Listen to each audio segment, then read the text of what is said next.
This journal was found at the site of Osowiec Fortress, Russia, dated August 1915. Most of this journal has been lost to time and been unrecoverable, but a few excerpts have remained intact from all these years ago.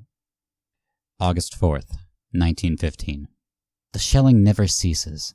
Day and night, we send our earthquake-inducing explosives over on top of the Russians inside that accursed fortress. This waiting game is killing me, and the artillery never seems to cease, day and night. Franz and I haven't been able to get a wink of sleep. August 5th, 1915. The shelling continues, marking the third day of little to no sleep. I have made a game of trying to guess where the shells will hit on the fortress. So far the score is myself winning at 5, and Franz coming in at a strong second at 4, and poor Otto has not gotten anyone as of yet. I swear our boys in the back are getting more accurate.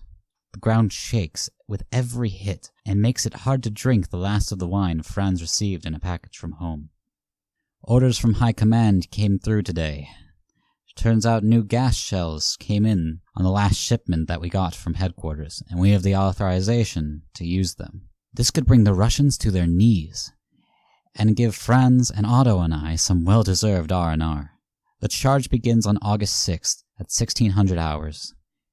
The shelling will continue, and once the gas settles, we will be sent in to sweep up the last unfortunate survivors. Otto said he had heard stories about what these gas rounds do to a person, and the sight is not pretty. I myself would like to think it only an old wives' tale, but with what I have seen, I don't know if there is anything beautiful left in this world. Except my lovely Maria, that woman is the only thing that keeps me on track to the Kremlin. Once we break through, I hope I get to go back home.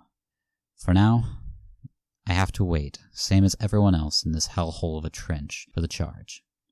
August 6, 1915. Commander Klaus is on us for inspection. All our uniforms must be right.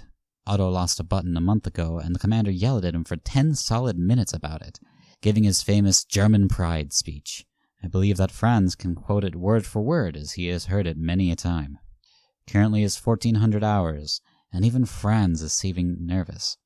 He drank the last of his wine and isn't cracking jokes as usual.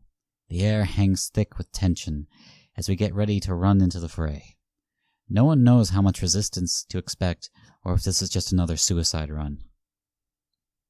August 10th, 1915. I'm currently in a field hospital somewhere in Russia. The men who had went with me are dead. The gas didn't work. For posterity, I will record the last time I remember, as best I can. The attack was going well. We breached the door and filled into the fortress, silent and dark.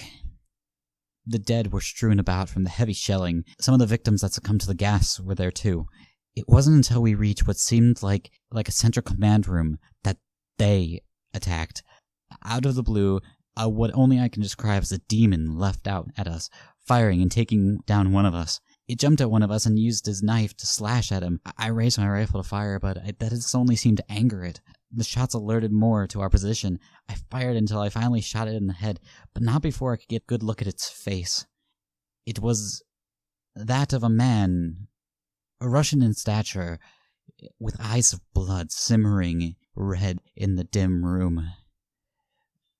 The battle was on, with gunfire ringing out through the concrete coffin. Screams of the damned filled my ears as I hacked and slashed and shot my way through hordes of them. Blood trailed down their faces, out of their mouths and eyes. Otto had his gas mask torn off, and he succumbed to the remaining gas that was in there. The hordes seemed truly endless, and the indistinct yelling of Russians and hell screams were all I could hear.